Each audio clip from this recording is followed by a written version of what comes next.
Hi, Elizabeth. I see that we're at 18:30. Shall we begin with Fernando's presentation? Comenzamos con la presentación de Fernando. Muy bien, muchas gracias, Andrew, Elizabeth. Buenas tardes a todos. Bueno, la idea de esta presentación es presentar algunos tips, algunas sugerencias sobre cómo armar la documentación, qué cosas son más importantes a la hora de preparar los documentos para la revisión por el QSTF y por qué es necesario algunos de los documentos más importantes y qué cosas el delegado al armar la presentación debe tener muy en cuenta que sean incluidas y de qué manera, ¿no?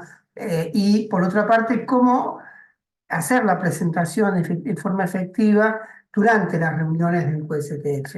De alguna manera, bueno, después de varios años de participar en el QSTF, uno va viendo algunas cosas importantes, algunas experiencias, que la idea de esta presentación es compartir esas experiencias. Perdón, antes de seguir, ¿me están escuchando bien? Porque quisiera confirmar eso antes de continuar. ¿Alguien me- Sí, perfecto. Perfecto. Gracias, gracias, Elizabeth. Bueno, primera cuestión. Con las presentaciones anteriores de Sally y de Isabel, creo que ya está claro cuál es el propósito, cuál es el objetivo, para qué existe el QSTF. Básicamente, para responder esta pregunta podemos ir al documento de base del QSTF, que es el CIM 09. El CIM 09 explica cuál es el propósito del QSTF, dice que es responsable para revisar y aprobar los sistemas de gestión de calidad de cualquier miembro del CIM o cualquier asociado de acuerdo a la solicitud de estos miembros. Pero esto nos surge, a partir de esto nos surge otra pregunta. ¿Qué significa revisar el sistema de gestión de calidad? Porque ya, supongamos, tuvimos evaluaciones de pares o tuvimos acreditaciones, las CMC son revisadas técnicamente por los grupos técnicos de las distintas regiones. Además de todo eso, ¿por qué hace falta la revisión del QSTF? O sea, la pregunta es, ¿qué significa en este contexto revisar el sistema de gestión de calidad? Si alguien quiere poner la respuesta en la parte de preguntas, damos 10 segundos a ver si alguien pone alguna respuesta a esta pregunta de acuerdo a lo que escucharon anteriormente de la charla o de acuerdo a lo que a ustedes les parezca. Sería bueno que cada uno lo piense un poquito y después lo compartimos entre todos. ¿Puede ser?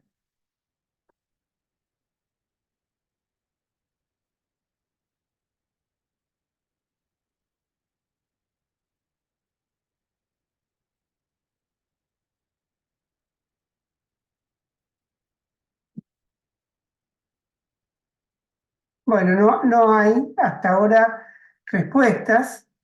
Seguramente están pensando algunas respuestas. ¿Qué significa revisar un sistema de gestión de calidad? Y para responder esa pregunta vamos al otro documento, al QSTF 00, que dice que el QSTF debe quedar satisfecho a través del proceso de revisión de que el sistema operado por el instituto es efectivo y conforme a los requerimientos aplicables. Bien, ahí S.L. Lawrence dijo que chequear la información que es actual y relevante. Sí, es una buena respuesta. Y acá me surge una tercera y última pregunta. ¿Qué quiere decir que el sistema sea efectivo? Bueno, que sea efectivo significa que cumpla con sus propios objetivos que deben estar documentados. ¿Y qué significa conforme a los requerimientos aplicables? Diana Cantero pone que revisar significa verificar que el sistema implementado cumple con los requisitos de la norma internacional de referencia. Bien, esto está asociado con esta tercera pregunta. ¿Cuáles son los requerimientos que el sistema debe cumplir? ¿Alguien puede pensar a qué requerimientos nos referimos? 10 segundos y los respondemos en general para todos.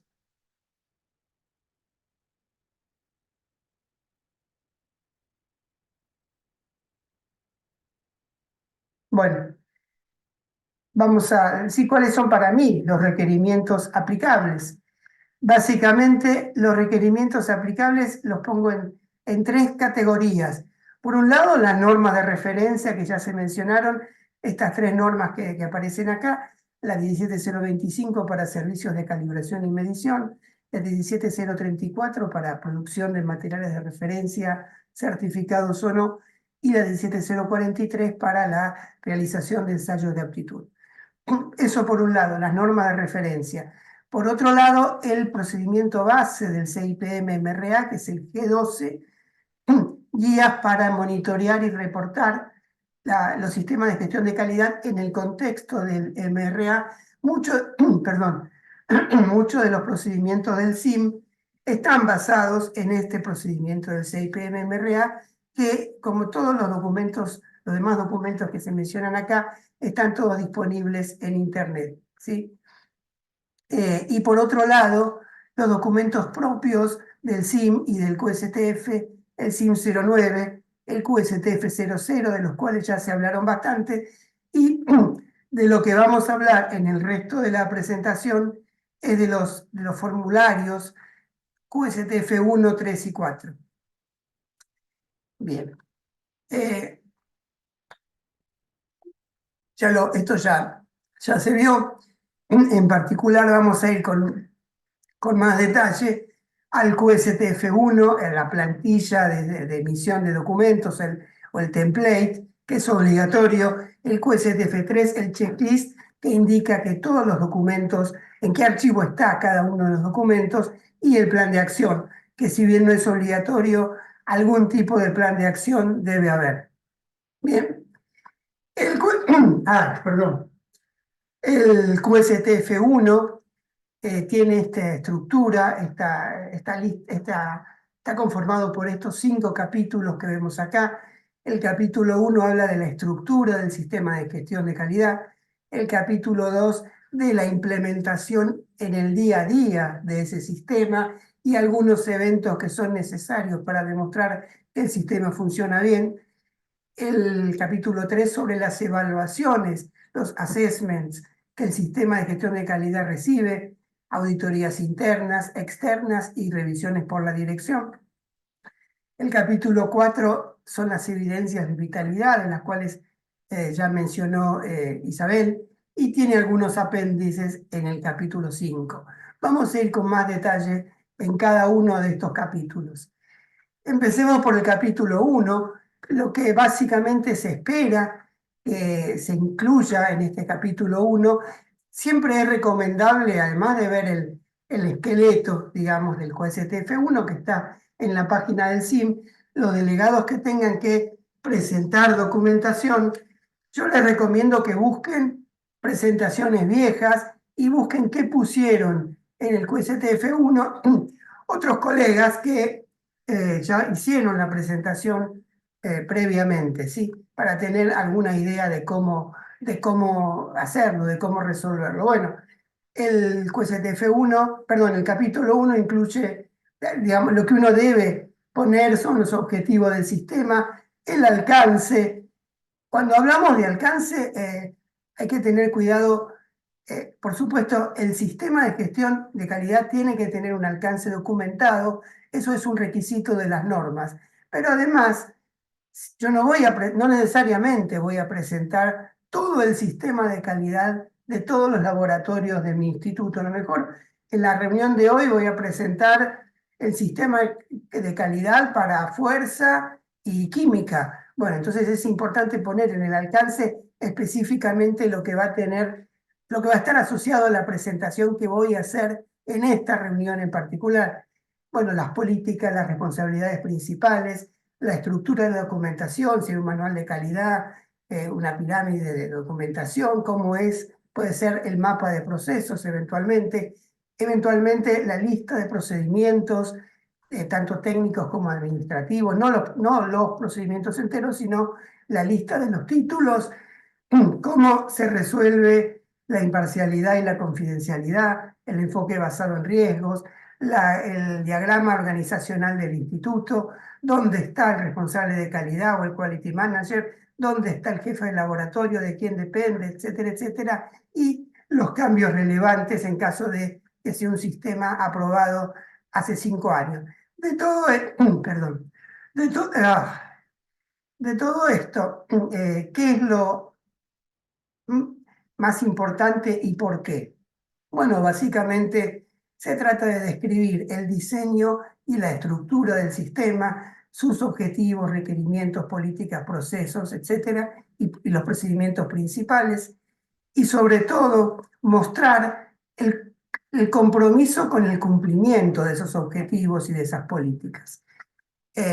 Por supuesto, no se trata de poner todo el manual de calidad en el capítulo 1, poner un resumen suficiente que le muestre a los que tengan que revisar cómo es el sistema, qué forma tiene el sistema. Yo me tomé el trabajo de revisar los capítulos 1 de las presentaciones de la última reunión que se hizo en Paraguay el año pasado. En general, en todas esas presentaciones el capítulo 1 tiene entre 15 y 20 páginas. No es un requisito que tiene que tener por lo menos 15 páginas, es simplemente una orientación de con qué nivel de profundidad tienen ustedes que describir el sistema. Después viene, bueno, el capítulo 2. El capítulo 2 se trata de mostrar distintos eventos propios del sistema, como retroalimentación de clientes, reclamos o quejas de clientes, trabajo no conforme, acciones correctivas, gestión de riesgos y oportunidades, medidas de mejora. En cada uno de estos ítems, lo que se piden son 2 cosas de estos ítems. Primero, describir cómo es el proceso, cómo es el procedimiento correspondiente, y segundo, mostrar registros del último periodo. El último periodo puede ser el último año, los 2 últimos años, eso lo define cada uno. ¿Por qué es importante mostrar esto? Bueno, hay una frase bastante conocida que dice que en las malas se conocen los amigos, ¿verdad? O sea, los verdaderos amigos son los que lo ayudan a uno cuando uno está pasando un mal momento. Bueno, y con los problemas, de la misma manera, con los problemas se ven los buenos sistemas de calidad. Si todo funciona más o menos bien, si no hay quejas, si los clientes están satisfechos, si no hay demasiadas no conformidades, etcétera, el sistema va a funcionar siempre bien. Pero lo que define que el sistema sea robusto es cómo funciona ese sistema cuando aparecen reclamos, no conformidades, etcétera, etcétera. Y eso de eso es lo que se trata, de eso es lo que queremos mostrar. Una vez hace muchos años, una persona presentó su sistema de calidad, por ejemplo, y no tenía ninguna estadística de quejas o reclamos. Yo en ese momento le pregunté, ¿por qué no presentaste quejas y reclamos? Y me dijo con mucha satisfacción, no, es que nosotros no tenemos reclamos ni quejas. Pero, ¿cuánto hace que funcione el sistema? No sé, 10 años. ¿Y cuántos servicios por año? Y alrededor de 500 servicios por año. Bueno, no sé, los datos no los recuerdo, son supuestos, pero si en tantos años y en tantos servicios no hubo ningún reclamo, ninguna queja, es o porque trabajan excelentemente bien o porque tienen un mal sistema de reclamos. Entonces, se trata de demostrar que uno tiene un buen sistema de reclamos, un buen sistema de no conformidades. En otras palabras, la presentación tiene que dar confianza a los delegados que van a votar, tienen que mostrar que el sistema es confiable, mostrar que está vivo, que trabaja bien y es un soporte adecuado para las actividades y los servicios y que trabaja bien en forma continua, ¿no? Que los requerimientos son satisfechos continuamente. De eso se trata este capítulo 2. En las últimas presentaciones, este capítulo 2 lleva entre 5 y 10 páginas. A lo mejor algunas de las informaciones vinculadas con estos ítems pueden estar en documentos aparte. Por ejemplo, podemos presentar una planilla Excel de las respuestas de la última encuesta a clientes o una planilla de los últimos reclamos. no es necesario poner todos los reclamos, sino una estadística, y esa información puede estar en un documento aparte. Pero en el documento principal, esta presentación general, o este capítulo en general, llevó en la última reunión a todos los institutos que presentaron entre 5 y 10 páginas. Bueno, el capítulo 3, revisiones por la dirección o management reviews, revisiones del sistema por parte de la gestión. Perdón, quiero aclarar, después le explico por qué y alteré el orden del template. Primero en el capítulo 3, primero viene auditorías internas. Eso lo pongo un poco más atrás, después les voy a explicar por qué. Pero ustedes cuando armen el template traten de seguir el orden del índice, ¿sí? Bueno, en cuanto a revisiones por la dirección, ustedes saben que es un requerimiento tener con cierta frecuencia, una vez por año o lo que fuera. El sistema debe ser revisado por la dirección del instituto. Algunos institutos hacen una reunión de revisión una vez por año, otros 2 veces por año, otros hacen reuniones más cortas, una vez por mes. Cada uno elige como quiere, pero se trata de mostrar cómo es el proceso de revisión por la dirección y de la misma manera que antes, la información del último ciclo. ¿Qué sería el último ciclo? El último ciclo es la cantidad de reuniones donde se trataron todos los temas requeridos por las normas de referencia, ¿no? Y respecto del último ciclo, se pretende informar las fechas de la revisión, quiénes participaron, qué elementos de entrada se consideraron, qué temas se trataron, las minutas, los hallazgos, las acciones acordadas para resolver esos hallazgos y el seguimiento, cómo se realiza. La 17.034 requiere tener un procedimiento documentado por la revisión por la dirección. Las otras normas no requieren un procedimiento, pero sí hacer la revisión por la dirección. Y bien, ¿y qué es lo importante? ¿Qué es lo que nosotros tenemos que lograr al escribir este capítulo 3? Básicamente, la información tiene que evidenciar que la dirección está comprometida con el mantenimiento y la mejora del sistema. Si nosotros logramos demostrar eso o darle al revisor la idea de que la dirección está comprometida con el mantenimiento y mejora del sistema, buena parte del camino ya está hecho. Por otra parte, los resultados de la revisión por la dirección tienen que ser consistentes con el resto de la información entregada. Por ejemplo, si en las encuestas a clientes hay muchos clientes insatisfechos porque no se cumplieron los plazos acordados para la calibración, y bueno, eso tiene que estar analizado en la revisión y alguna medida debería estar indicada para resolver eso. Por supuesto, eso no es un problema de la presentación, sino es un problema del sistema, ¿no? Si en la revisión por la dirección no se trató ese tema, y bueno, a la hora de presentar, de armar la presentación es tarde, pero muchas veces los delegados son también los responsables de calidad, los quality managers de los institutos. Entonces, en ese doble rol, los delegados tienen que tener en cuenta que la revisión por la dirección tiene que revisar todo lo que se vio del sistema. Bueno, el otro punto, quizás lo más importante de todo, de toda la presentación, está asociado a la revisión de pares, a la evaluación de pares o a la evaluación de acreditación eventualmente. Lo que está contenido en esta diapositiva ya lo mostró Isabel, así que lo voy a saltear. Cuáles son los requisitos del QSTF 00 en relación a la evaluación de pares. Lo que sí voy a mostrar es qué información tenemos que agregar e incluir en la presentación sobre la evaluación de pares. Básicamente 3 cosas. Los evaluadores pares son, como creo que ya lo dijo Milena, los evaluadores pares son los ojos del QSTF. El QSTF no puede ir a cada uno de los institutos a ver cómo funciona el sistema, por eso utilizamos lo que los evaluadores vieron. Y para eso, primera cuestión, tenemos que asegurar que saben ver, tenemos que asegurar la competencia del evaluador y también su independencia.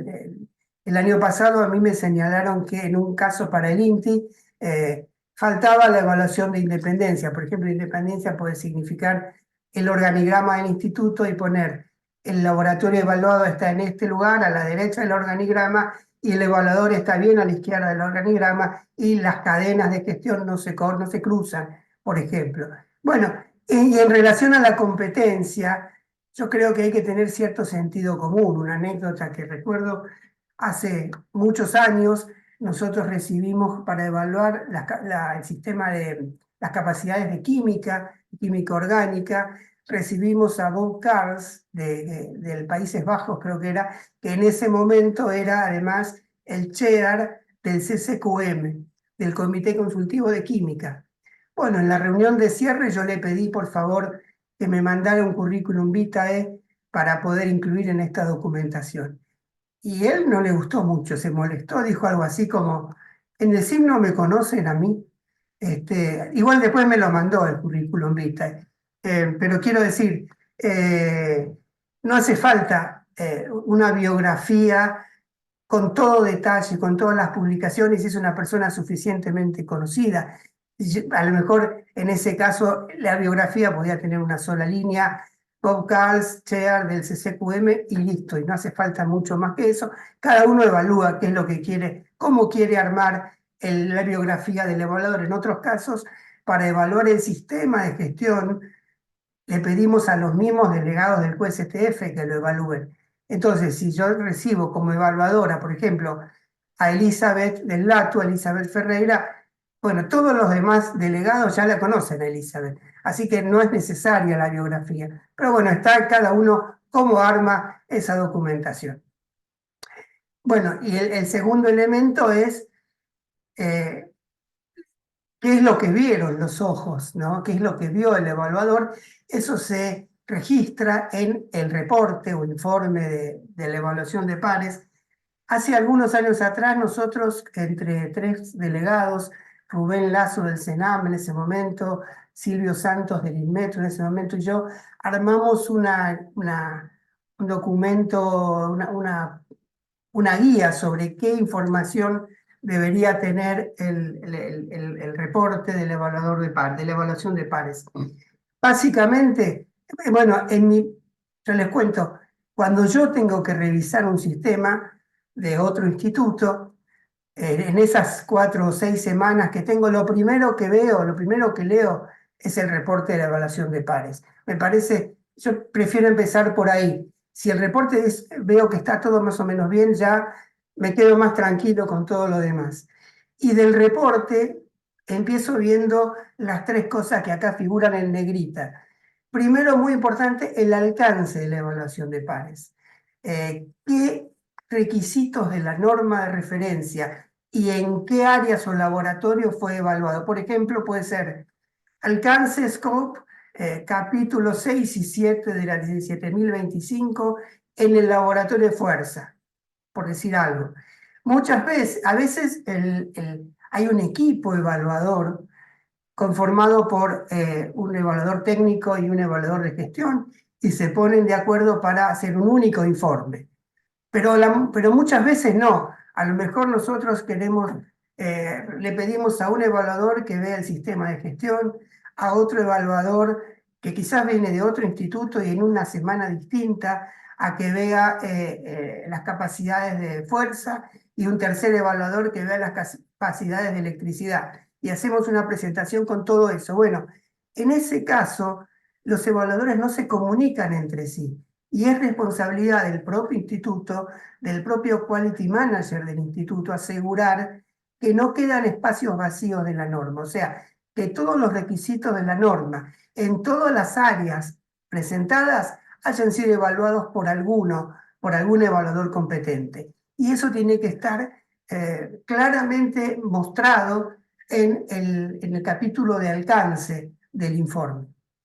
Eso por una parte. Por otra parte, bueno, siempre es muy conveniente. Milena habló que a veces se acuerdan términos de referencia, por ejemplo, planes de auditoría o planes de evaluación que indique cuántos días llegó la evaluación, qué personal fue entrevistado, qué documentos fueron analizados, qué ensayos fueron observados, etcétera. Por ejemplo, no sé, si yo recibo una evaluación para los laboratorios de electricidad y en el alcance me dice que fueron evaluados el laboratorio de corriente y tensión continua, corriente y tensión alterna, alta tensión, radiofrecuencia, capacidad, inductancia, tiempo y frecuencia y efecto Josephson y el sistema de gestión. Y esa evaluación llevó 2 días y yo sospecho que en 2 días haya podido evaluar todo eso. Entonces, es importante evaluar también cómo fue el plan de evaluación. Si la evaluación de pares fue remota, considerar la información que requiere el documento de guidelines para evaluaciones remotas que ya mencionó Isabel. Por ejemplo, alguna información sobre cómo fue la comunicación, si hubieron dificultades de comunicación, etc. Luego viene la parte, el corazón, digamos, del reporte, que son los hallazgos. Es importante aclarar si el hallazgo es una no conformidad o es simplemente una oportunidad de mejora o recomendación. Y si es una no conformidad, ¿por qué es una no conformidad? O sea, ¿cuál es el requerimiento que no se cumple, ¿no? Muchas veces los evaluadores, sobre todo los evaluadores técnicos, no le da ganas, le da pereza ir a buscar a la norma a ver qué fue el requerimiento 7.3.2. Entonces es importante cuando ustedes elaboran el plan de acción poner esa referencia, ponerla a ustedes. Bien, no hay un criterio único de cómo clasificar no conformidades. Algunos evaluadores prefieren separar entre no conformidades críticas y no críticas o menores, otros ponen simplemente no conformidades, algunos prefieren poner recomendaciones, otros ponen oportunidades de mejora. Eso se acuerda entre las dos partes, pero es importante que en el informe, en el reporte, diga cómo se clasifican las no conformidades. Después, la explicación de cualquier diferencia de opinión que pueda haber entre las partes. Y muy importante, quizás lo más importante de todo, conclusión sobre el hecho de que el sistema está de acuerdo a la norma y tiene la capacidad de soportar las MCs o las capacidades. Si el evaluador competente dice que el sistema tiene la capacidad de soportar las capacidades, ya la mitad del camino está hecho, ¿sí? O a lo mejor puede decir, en la medida de que se resuelvan las no conformidades, tiene la capacidad de soportar las capacidades, pero alguna conclusión, alguna frase corta que indique el desempeño general del sistema es muy importante. Luego la referencia a las CMCs revisadas, por supuesto. Bueno, y la tercera parte es, una vez que el evaluador emite su informe, ¿qué hace el instituto con su informe?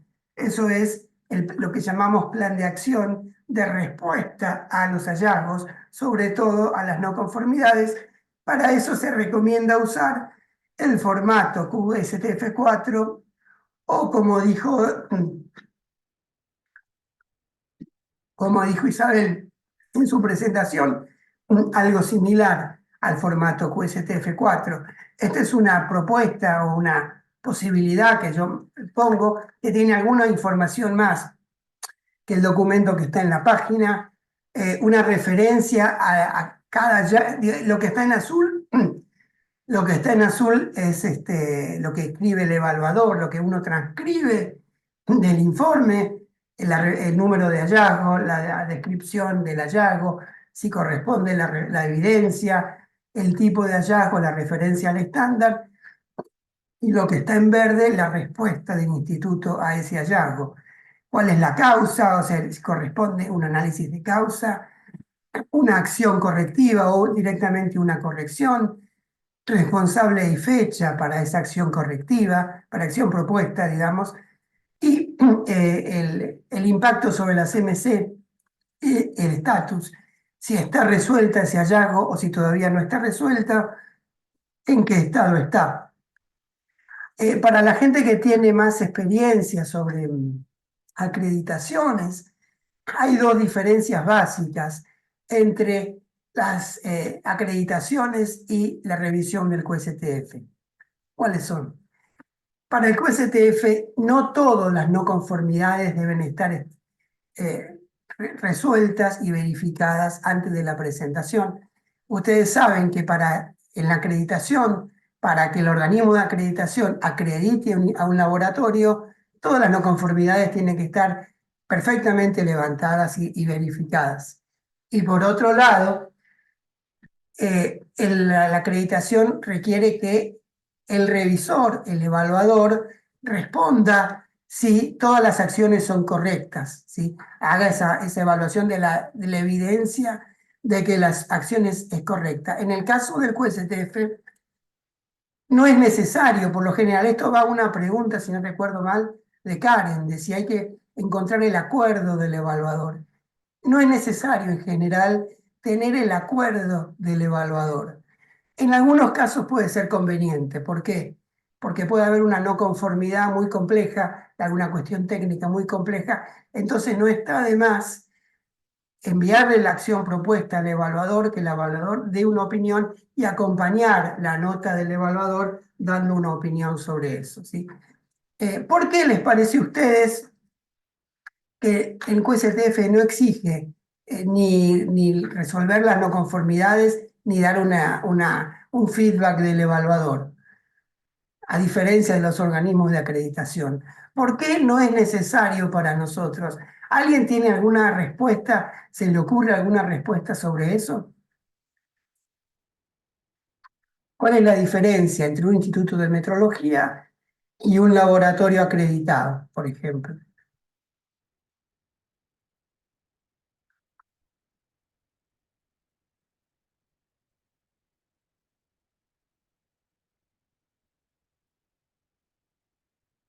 Bueno, básicamente, lo que nosotros preferimos como política de trabajo es que el sistema de calidad del instituto nos dé confianza.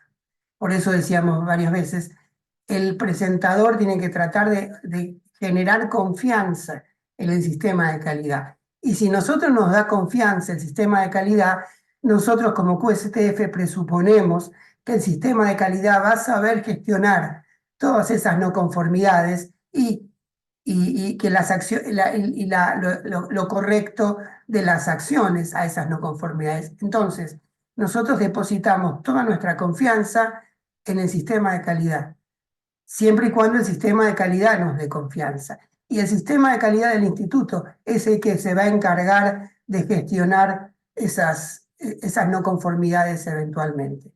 Claro, por supuesto, si yo presento un sistema de calidad con una evaluación de pares que se hizo hace un año atrás, y hace un año atrás hubo, no sé, 10 no conformidades críticas, y de esas 10 no conformidades críticas, todavía no levanté ninguna, y bueno, entonces me van a decir, no, momento, levantar algunas y volver a presentar dentro de 6 meses. Pero si hay de las 10, levantamos 7 y hay 3 en proceso, se puede aprobar igual el sistema de calidad. Eso todo depende, insisto, de cuán confiable resulte el sistema para las personas que tienen que votar. Y eso es el trabajo sobre todo del presentador, presentar para lograr confianza en el sistema de calidad. Bien, sigamos. Las auditorías internas, que lo dejé para el final. Bueno, quiero decir simplemente que un sistema robusto de auditorías internas es esencial para asegurar que se cumplen los objetivos y que las auditorías internas no pueden ser reemplazadas por evaluaciones de pares, sino más bien son dos instancias complementarias. A veces hay presentaciones donde se muestra que las auditorías internas se hacen una vez cada 5 años, en el medio de 2 evaluaciones de pares. A mí eso no me resulta muy satisfactorio.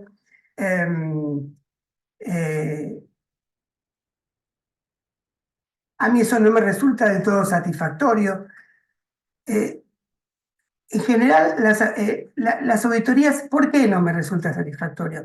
Porque las evaluaciones de pares, cuando recibimos a un experto de otro instituto, siempre tienen poco tiempo.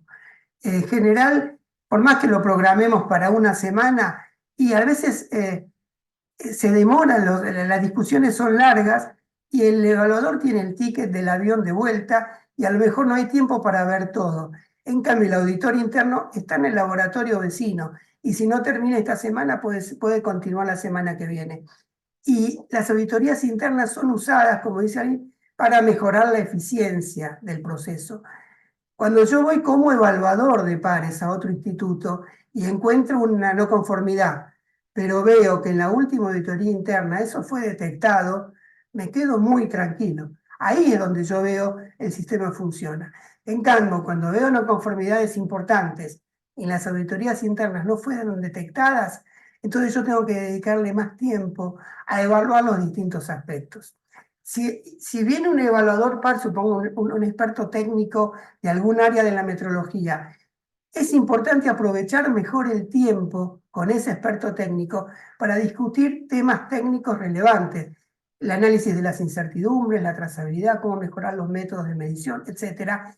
Y que no le dedique tanto tiempo a evaluar si en el certificado falta la fecha o falta la firma, o si los registros están firmados, etcétera, etcétera, porque todo eso lo pueden hacer los auditores internos. En este sentido hablo de mejorar la eficiencia, pero claro, para el evaluador par tenemos que demostrarle todos esos temas, lo vieron las auditorías internas y aquí te muestro los informes, los checklists, etcétera. Entonces va a dedicarle su tiempo a las cosas que realmente tienen más relevancia técnica, ¿sí?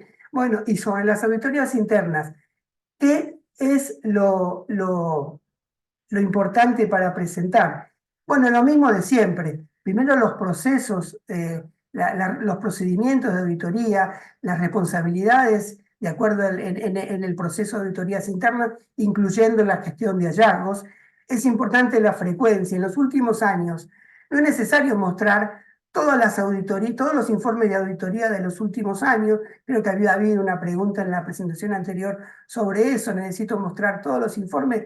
Quizás no sea necesario, pero no está de más mostrar los programas de auditoría para ver cuántas veces se auditó el laboratorio en los últimos años y relación al ciclo corriente o a los dos últimos ciclos corrientes, qué información sobre auditorías internas es necesaria.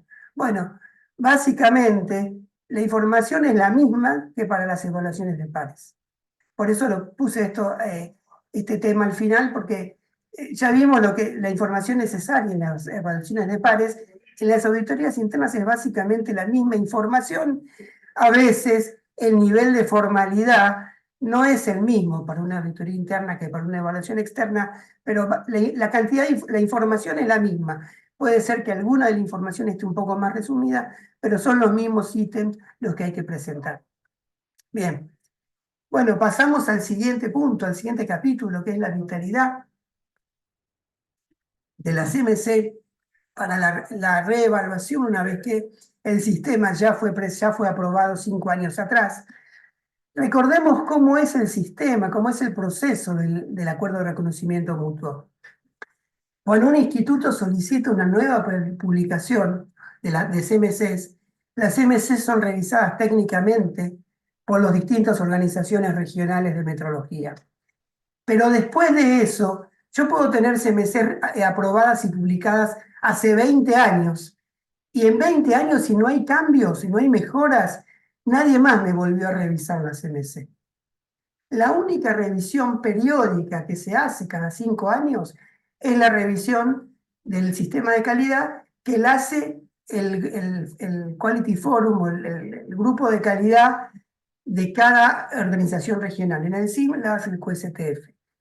Y como no hay ninguna otra revisión técnica en todo ese periodo, el QSF tiene que pedir alguna evidencia de que las CMCs están vivas. ¿Qué significa vivas? Bueno, que desde la publicación se siguieron participando en comparaciones, en proyectos de desarrollo, en proyectos de mejora, que la gente se fue capacitando. Entonces no hay una lista obligatoria de qué información hay que poner, pero hay una lista posible de las distintas evidencias que es conveniente poner, que es esta que está acá, está tomada todo de los documentos, no hace falta leerla parte por parte, y yo quisiera en este caso aclarar algo. A veces, algunas veces, los presentadores ponen demasiada información técnica sobre los métodos de medición, por ejemplo. Bueno, la gente del QSTF no estamos capacitados para entender e interpretar cuestiones técnicas específicas de cada área de la metrología. No somos expertos en calidad, y alguno por ahí viene del área eléctrica, otro del área química, pero como grupo no podemos interpretar demasiadas informaciones técnicas. Podemos entender, por ejemplo, que el instituto participó en una comparación similar a las MC que están presentando, participó hace unos años atrás, y que el desempeño fue bueno. Podemos entender el concepto del error normalizado, el DN, que dio bien, pero no mucho más que eso. Entonces, cuando los delegados pongan información sobre esto, no es necesario poner demasiados detalles técnicos, ¿sí? Si fuera necesario, podríamos hacer la consulta sobre si las evidencias de vitalidad son suficientes o no. Podríamos hacer la consulta al al working group del CIM correspondiente. Muy bien. Bueno, el capítulo 5 del QSTF1, uno de los puntos que pide es la planilla de CMC. Entonces acá hay que asegurar dos cosas: que el certificado de aprobación del QSTF tiene que estar vinculada a las CMCs presentadas, y las CMCs presentadas tienen que ser las mismas que fueron evaluadas por pares. Me olvidé decir, muchas veces el evaluador de pares incluye en un apéndice del reporte cuál es la planilla de CMC. Si no lo incluye, tiene que estar vinculado a el documento pedido en el punto 5, que tiene que tener el formato del MRA G13, del documento MRA G13.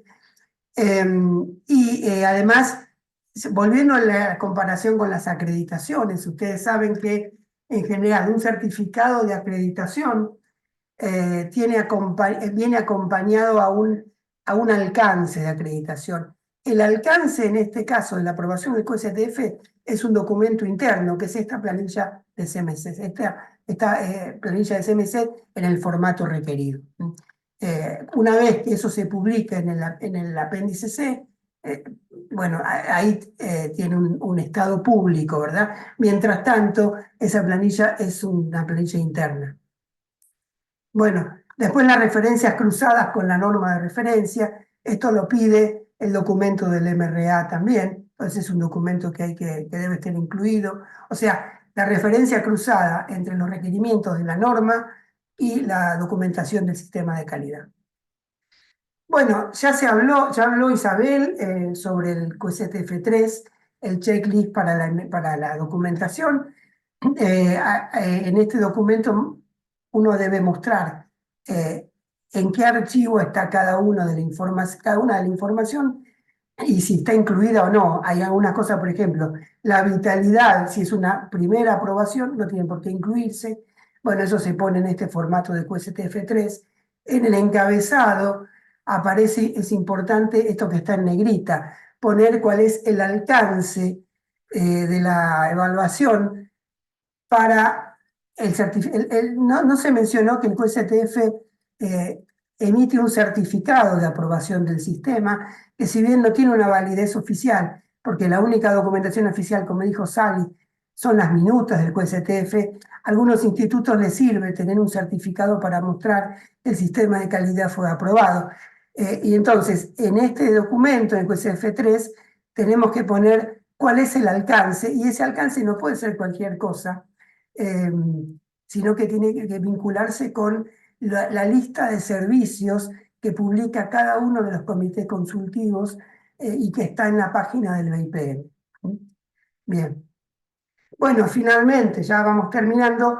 Una vez que tenemos toda la información ¿Cómo organizamos esa documentación para hacer subida? Enseguida Andrew va a mostrar cómo trabajar en el SharePoint del SIM, pero antes, ¿cómo subimos la documentación? En subcarpetas hay una carpeta principal donde ponemos el QSTF1 y el QSTF3. ¿Cómo nombramos los archivos?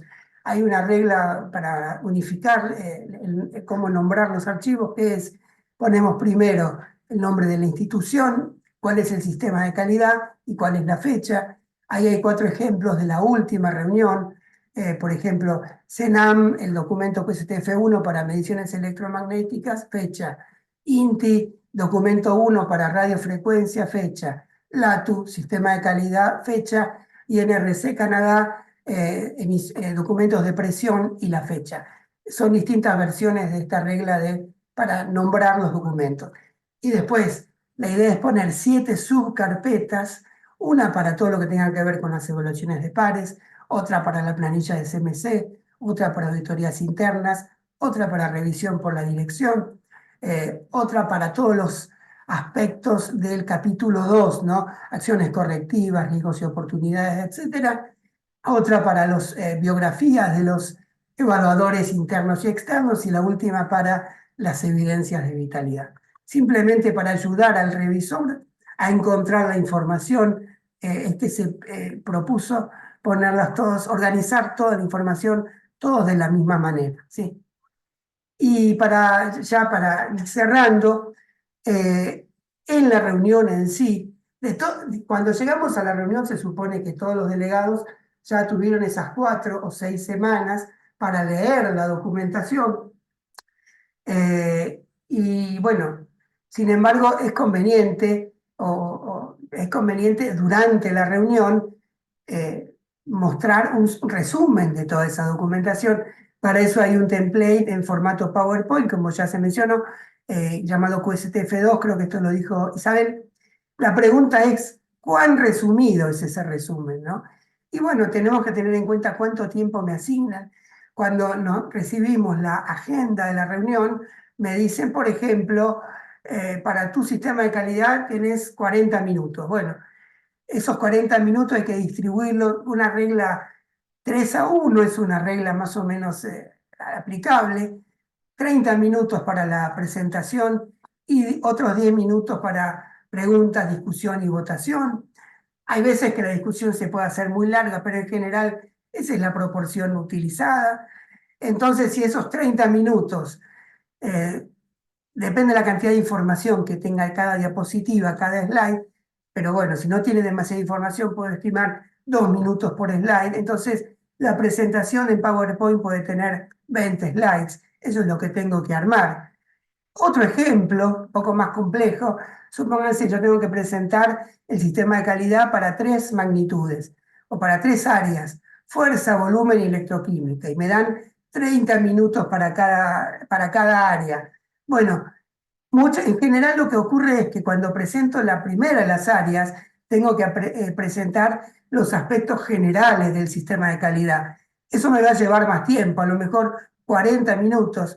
Entonces esos 40 minutos son en total 20 slides, 15 para los aspectos generales, capítulo 1 y 2, por ejemplo, y otros aspectos generales, y 5 para el área específica, fuerza, por ejemplo. Esos 5 puede ser presentar el laboratorio de fuerza en una diapositiva, la auditoría interna en otra, la evaluación de pares en una tercera, el plan de acción en una cuarta y las evidencias de vitalidad en una quinta. O como ustedes lo quieren armar, pero no mucho más que eso, ¿no? Lo mismo para volumen, una vez que se vota fuerza, ya se aprobó la parte general del sistema. Después voy a presentar los aspectos específicos de volumen, que va a ser mucho más corto, y los aspectos específicos de electroquímica, que también va a ser más corto. En total me llevó 30 slides, o sea, el equivalente a 90 minutos, ¿no? Simplemente una posibilidad. Bien. Bueno, y lo último, ahora sí, lo último. ¿Cómo piensan ustedes que son las reuniones del QSTF? Si ustedes recién empiezan a ser delegados del QSTF, muchas veces pasa que cuando tiene que presentar a alguien, hacer una presentación, suele ponerse muy nervioso. Y eso es lo más natural del mundo. Pero bueno, por eso pregunto, ¿cómo piensan ustedes que son las reuniones del QSTF? Bueno, las reuniones del QSTF no son así, como esta pobre presentadora que tiene todos los demás ahí arriba acosándola, no son así. Entonces, esto lo quiero aclarar, no hay que ponerse nervioso. El QSTF es un grupo colaborativo, como cualquier otro grupo del CIM, tiene espíritu constructivo, entonces en lo posible, yo sé que es fácil decirlo y a veces no es fácil lograrlo, tratemos de estar relajados, a lo mejor alguna técnica de relajación puede ser útil. Y para terminar, el idioma no debería ser un problema. Digo, para los que no tenemos el inglés como idioma nativo, yo cuando empecé a participar en el QSTF, durante un tiempo tomé clases de conversación de inglés, me ayudaron mucho. Pero bueno, a veces uno se puede trabar con el idioma si no tiene el inglés como idioma nativo. Siempre hay alguien, un alma caritativa que los auxilia en la traducción de los aspectos difíciles de transmitir. Por ejemplo, recuerdo que Javier Arias, que hoy es presidente del CIM, actuó como ese traductor, como esa auxiliador de la persona que se trabó en varias reuniones. Y siempre va a haber alguien que nos ayude a traducir. Traten de hablar en inglés, pero no se preocupen por los problemas del idioma que pueden haber, como una recomendación en general para los que hablamos en español o en portugués también. Sí, bien. Y creo que eso fue todo. Así que muchas gracias.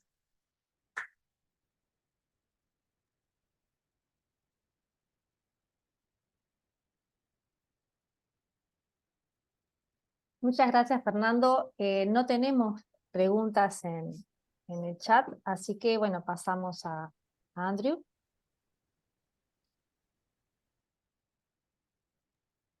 Great, thanks, Elizabeth. Muchas gracias, Elizabeth.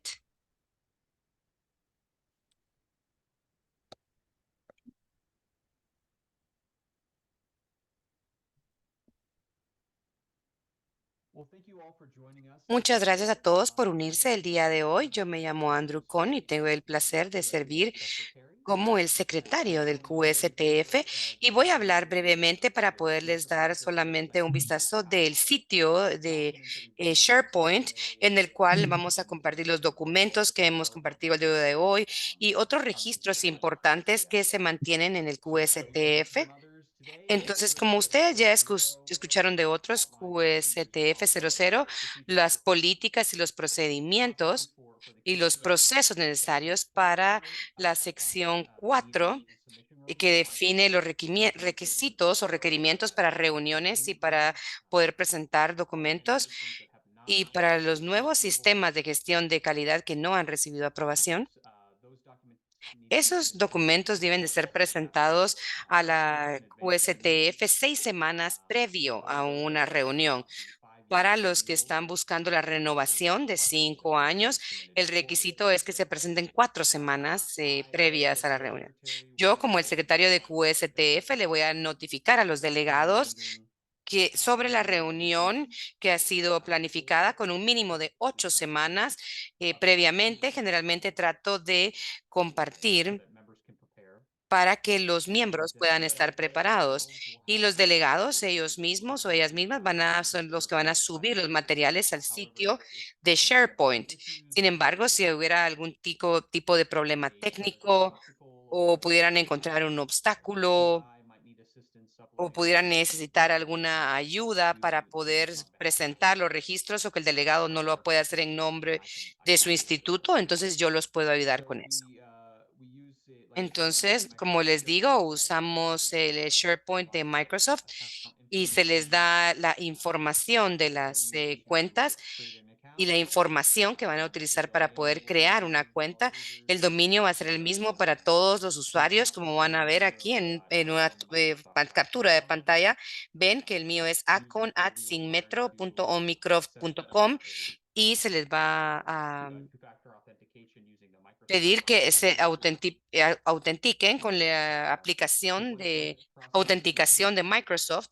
Una vez hayan completado el proceso, entonces ustedes ya van a ingresar al ambiente o al contexto de Microsoft 365, van a navegar a la aplicación de SharePoint y una vez hayan llegado a la página principal, van a ver en la parte izquierda en donde hay un botón de apps o de aplicaciones. Ustedes van a poder ver que está en la esquina superior, en la ventana ahí pueden presionar o hacer clic para poder accesar a la aplicación del SharePoint. Esta será la siguiente página.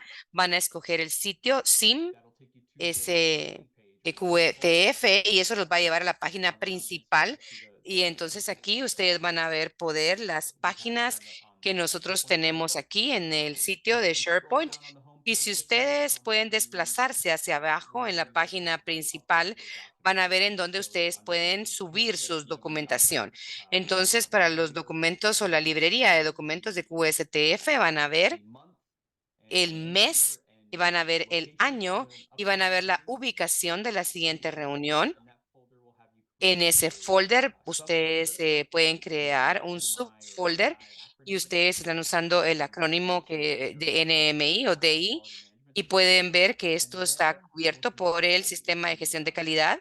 Y luego, más importante que esto, tenemos los subfolders para poder presentar la documentación que ustedes tendrán en el folder que ustedes van a crear para su NMI o DI. Y aquí pueden ver los subfolders que siguen la lógica y la estructura del QSTF1. Entonces van a ver que en la captura de pantalla pueden ver aquí que, por ejemplo, hay evaluación entre pares, auditorías internas, planes de acción, las revisiones, los registros de monitoreo, los registros de vitalidad. Y aquí les muestra la vitalidad del laboratorio, seguido de los documentos requeridos de QSTF o documentos adicionales que ustedes quieran optar presentar con. Entonces, unos tips bastante básicos para utilizar. Eviten subir unos archivos que tengan, por ejemplo, este tipo de subfolders o esos caracteres, porque los documentos se pueden volver bastante largos y entonces puede tener un problema que el archivo sea tan grande y que no se pueda subir o cargar al SharePoint. Por favor, no utilicen archivos comprimidos. Y yo sé que los documentos son bastante grandes y es comprensible que ustedes quieran utilizar los archivos comprimidos, pero estos presentan un problema para los delegados que quieren accesar o que quieren tener acceso a los documentos durante una reunión. Y les pido que una vez que hayan cargado estos documentos, por favor, vuelvan a entrar al sistema y asegúrense que sí se hayan en efecto cargado. Hemos tenido problemas porque a veces hay algunos delegados que creen o piensan que sí se subieron todos los archivos y en realidad que ya los subieron antes de reunirnos, pero puede haber unas instancias en las cuales haya fallado o haya faltado algo y entonces es mejor tomarse un tiempo para garantizarse que sí, en efecto, los registros estén ahí. Como un recordatorio, el acceso al SharePoint está limitado solamente para los delegados primarios únicamente y aunque tenemos unos representantes alternos que participan en las reuniones, y hay instancias en el cual el delegado primario no está disponible, el alterno no va a tener acceso al SharePoint. Entonces tienen que trabajar con su contraparte o con su delegado primario para poder tener esos registros. Los registros son confidenciales, ya lo discutimos anteriormente, entonces estos registros solamente deberían ser utilizados con la capacidad que tiene como delegado en el QSTF y en el papel que tiene y los delegados se espera que ellos coordinen con sus socios o sus aliados de DI. Entonces, por favor, compartan comunicación con el secretario o con el presidente o con el vicepresidente, con sus asociados y que sea de mucha ayuda para ellos conforme nosotros nos aproximemos a las reuniones y presentaciones. On this subject, please reach out to me with any questions about SharePoint and preparing for meetings. Thank you all.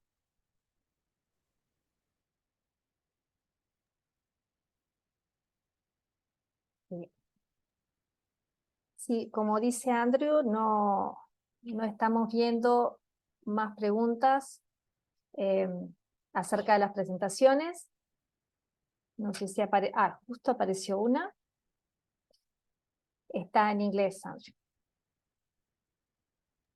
Sure, yeah, so I see this. Claro que sí, veo esta pregunta. Y la pregunta es en cuanto a la presentación de Fernando. En nuestra presentación, refiriéndonos al individuo que hace la pregunta, nosotros tuvimos ciertas refutaciones sobre las biologías y protección de datos. Nuestro organismo de acreditación se rehusó a dar información sobre esto. Yo creo que quizá otros pueden también comentar sobre esto si creen que es adecuado. Perdón, no me queda claro. ¿El organismo de acreditación no quiso dar información sobre la biografía del evaluador? ¿Es así? Yes, I believe that's. Sí, creo que eso es correcto, Fernando. Eh, es muy raro eso, que no, It's very no sé si strange. la primera vez que lo escucho, The ¿por qué very no? first time I hear Porque no es this. información Because confidencial la it's not biografía. confidential information, biographies, the bios of these reviewers. No sé si algún otro colega tiene alguna opinión, pero I recall the situation. Yo me recuerdo de esa situación, de hecho. Fue un evaluador de Europa y creo que el organismo de acreditación dijo que ellos tenían políticas en cuanto a información personal y no podían divulgar esa información. Y fue la única vez que yo estoy consciente que haya ocurrido. Y bueno, honestamente no recuerdo si afectó el resultado de esa revisión del sistema de calidad. Entonces, tal vez la persona que hace la pregunta me puedes refrescar mi memoria. Yo sé que fue hace tiempo que ocurrió esto. So it's, I believe this is from, I'll just say, from Sophia Lawrence. Viene de Sofía Lawrence en PFSG. No recuerdo cuál fue el resultado final de la presentación a QSTF. No recuerdo, lamento, no recuerdo. Sí me No, recuerdo, ahora si me permites. pero No hubo ninguna consecuencia. en general, Sí hubo perdón. cierta abstención, más de las que tenemos. Para aquellos es porque nos hacía falta esa información. Y eso trae un tema muy importante. Al ver todas las presentaciones me di cuenta que nosotros no abordamos qué es lo que pasa cuando hay abstenciones. Eso reducirá el voto potencial y de hecho tiene poco efecto en el resultado si el sistema será aprobado o desaprobado. Básicamente niega eso. Así que el conteo de la mayoría se reduce en base a una abstención. Y también en ese caso específico, el instituto se le preguntó que contactara directamente a la persona porque el organismo de acreditación se rehusía a brindar la biografía. Entonces, el consejo fue preguntarle directamente al evaluador. Y en este caso, no se recibió a tiempo y por eso sí hubo ciertas abstenciones. Pero no tuvo un impacto negativo. Por eso es muy importante obtener esta información tan pronto posible para poder demostrar que los revisores cumplen con los requisitos, porque era información crítica que necesitábamos verificar para tener confianza que la evaluación por pares la realizó una persona que tenía las capacidades y la pericia correcta para realizar estas evaluaciones. En general, el trato entre un laboratorio y un organismo de acreditación, el laboratorio tiene que tener la posibilidad de aceptar o no al evaluador y para eso tiene que conocer sus antecedentes. Por eso me parece raro que el organismo de acreditación no quiera mostrarle al laboratorio los antecedentes de sus evaluadores.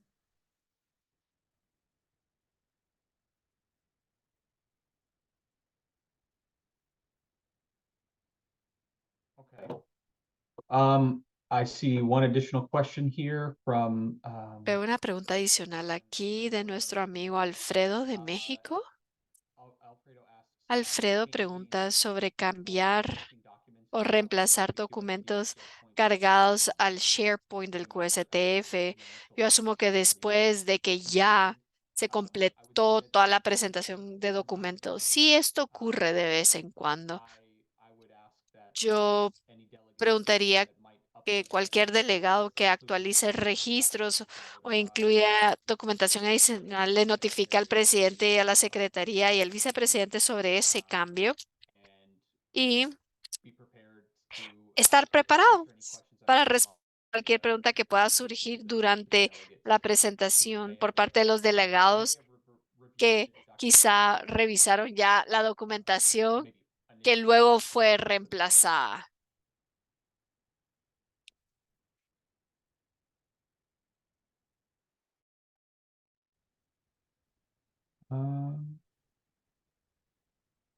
see.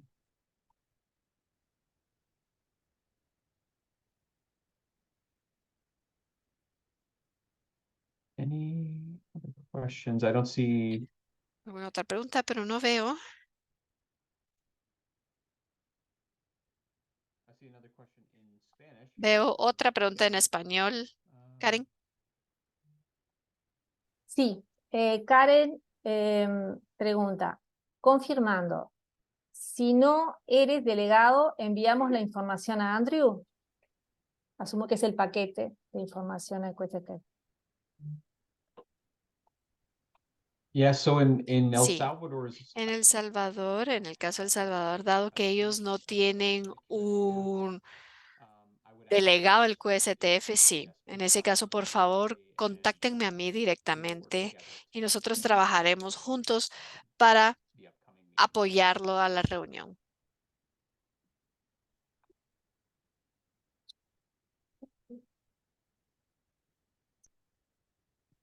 Bien.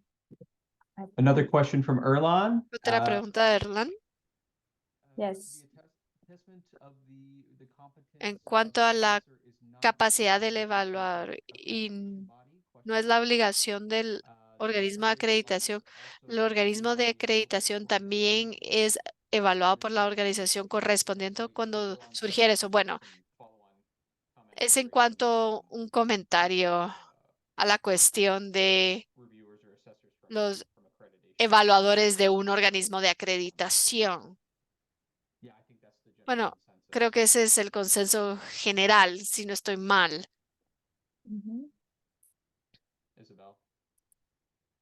Isabel,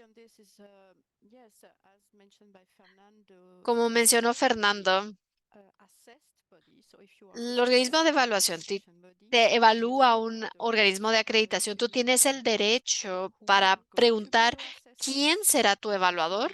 Y si tú consideras que el evaluador de ese organismo de acreditación no cumple los requisitos del CIPMR porque su intención es presentárselo al CIMQ-STF, entonces tienen el derecho de hablar con su organismo de acreditación para señalarle que lamentablemente el evaluador que se propone no cumple con los requisitos para su propósito, así que por favor, bríndenme otro evaluador. Todo organismo de acreditación tiene este proceso y está incluso en el 17011 durante la planificación de una evaluación. El organismo de acreditación que va a ser evaluado, la persona que va a ser evaluado, tiene el derecho de objetar el evaluador que se propone. Es parte del 17011. En el caso que se acaba de describir, el organismo de acreditación indicó o especificó un protocolo de protección de datos, por lo cual no podían compartir los currículums de esta forma. Esto se pudo haber compartido con información eliminada del evaluador, tal vez no mostrando su residencia, dirección de la residencia, edad, teléfono, pero todo en cuanto a la pericia o capacidad del evaluador, sí tenemos que verlo. Por lo tanto, es importante que cuando un organismo de acreditación que se utiliza para la evaluación, que nosotros tengamos la confianza de que el evaluador va a cumplir con los requisitos del MRA.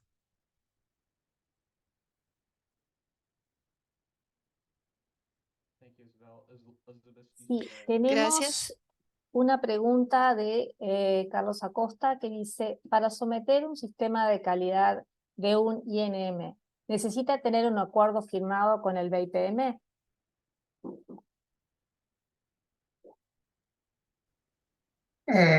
Si me permitís, Elizabeth, yo creo que depende esa pregunta. Si es un sistema de calidad para presentar CMCs, el instituto tiene que ser firmante del acuerdo de reconocimiento mutuo.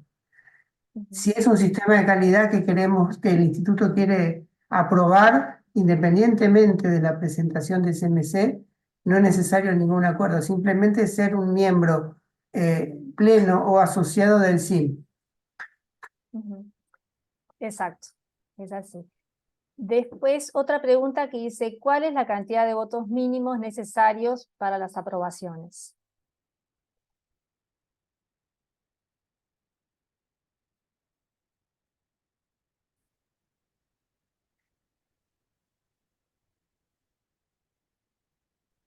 No Go sé ahead, si esta Andrew. pregunta quizás, ahí va. Quizás fue. Okay, yes. So, Bueno. QSTF 00, QSTF 00 define esto como cualquier resolución requiere la simple mayoría. Si tenemos 16 miembros en nuestro órgano, serían 8 delegados que aprueben.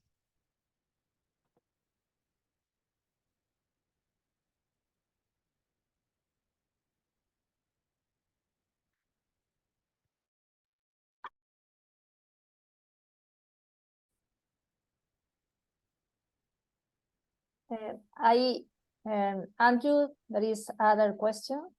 Yes. Hay una otra pregunta en inglés, Andrew. so, oh, yes, okay. Sí.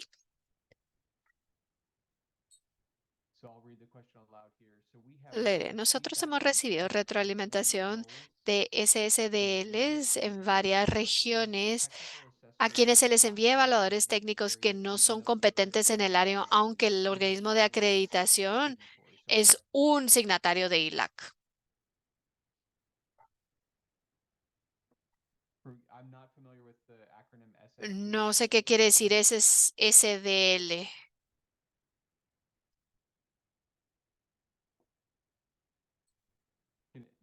Any of the other ¿Alguien más de los panelistas sabe qué significa el SSDL? if we could have the Quizá In the last comment, es una norma estándar, secundaria. Secondary Standard Dosimetry Labs, SSDL.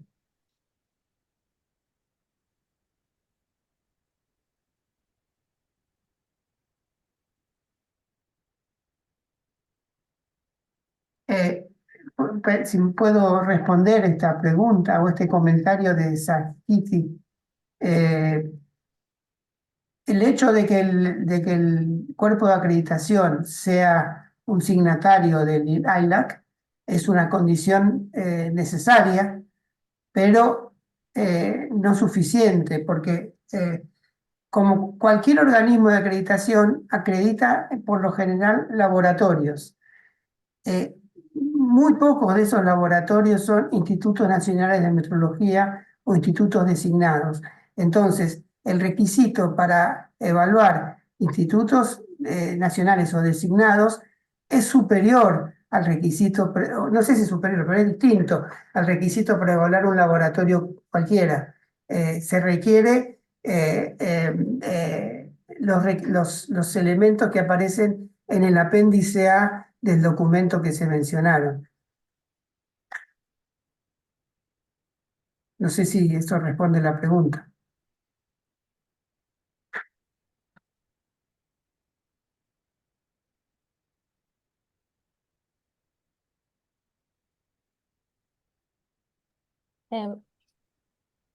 Supongo que sí, porque no tenemos otro comentario.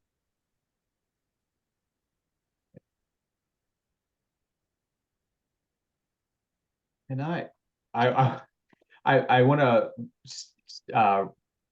go back and correct Yo myself. quiero regresar a corregirme. Mientras respondía a la pregunta sobre los votos, dije 8, ¿no? Dije 8, pero es 9. Yo quería referirme a 9. Lo lamento. Estaba observando otras cosas y me confundí. Es el voto de mínimo 9. Y va a depender del número de delegados que están presentes, como les mencioné anteriormente. Si las personas se abstienen, realmente cambia la complejidad de los votos totales, porque simplemente no van a votar. Entonces hay un cambio ahí. Así que depende realmente del número de delegados que están presentes y participando. Sí, lo lamento. Realmente son los votos reales, depende de los que están presentes. Y tal vez hay algo que debe de mencionarse, es que nuestras reuniones no pueden desarrollarse si hay menos del 50% del quórum. Si solo tenemos 7 delegados en la reunión, entonces se cancela la reunión. Entonces necesitamos por lo menos 50% de los delegados presentes, por lo menos 8 presentes en la reunión. Yeah, Creo que no lo mencionamos y confundí los números también. Lamento por ese error, lo lamento.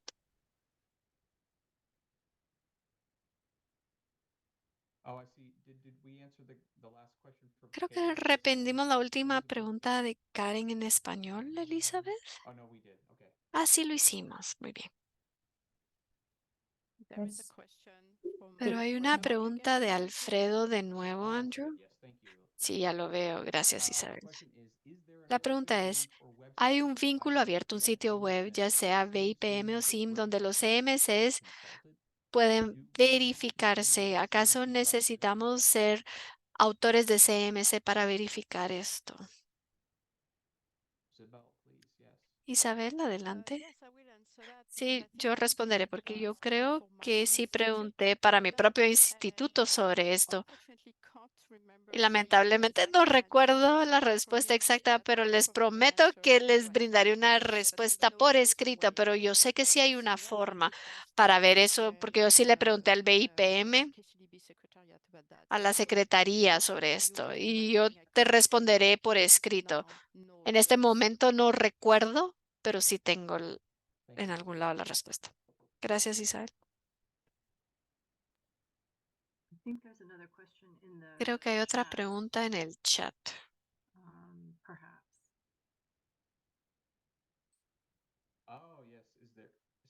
Claro, entonces de Héctor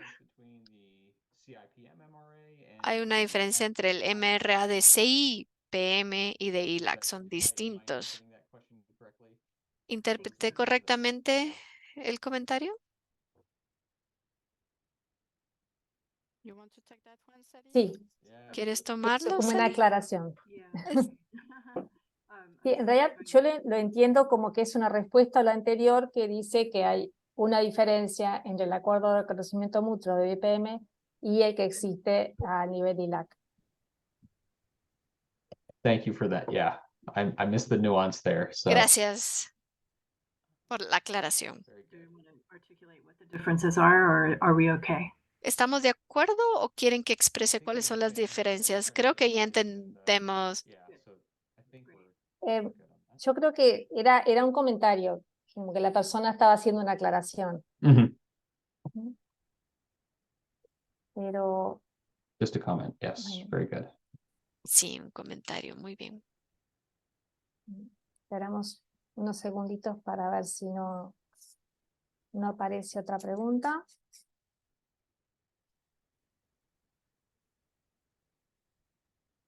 As a reminder, put your questions in the Como Q&A. recordatorio, coloquen sus preguntas en la pestaña de QA de preguntas.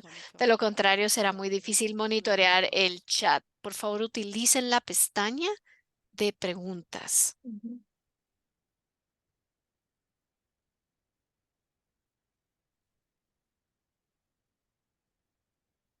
Estamos en tiempo todavía. Hemos sido muy puntuales.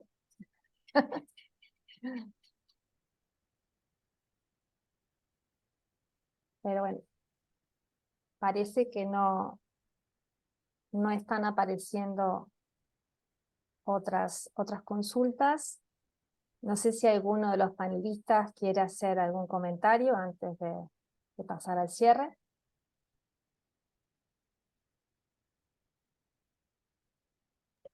Bueno, entonces vamos a pasar al cierre del seminario. Bueno, personalmente estoy muy contenta porque creo, aparte de que fuimos puntuales y cumplimos nuestro plan, hemos tenido una muy buena asistencia. Ha habido conectadas casi 100 personas durante todo el seminario. También hemos tenido una muy buena participación en todas las sesiones. Así que, bueno, tuvimos la oportunidad de intercambiar. Y bueno, quiero agradecerles a todos los participantes por asistir a este seminario, por interesarse por cómo trabajamos en el QSTF, pero también quiero agradecerles a todos los panelistas, a mis colegas del QSTF, y a Claudia también como secretaria del CIN, que trabajamos para organizarlo. Y bueno, también a los traductores, a Enrique, que estuvo en la organización de la plataforma. Y bueno, sin más, los saludo a todos y hasta la próxima.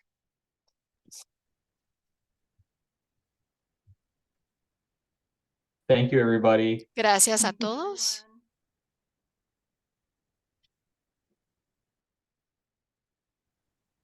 Thank you, everyone. Muchas Do not gracias a todos. Y no duden en contactarse con nosotros si tienen alguna otra pregunta.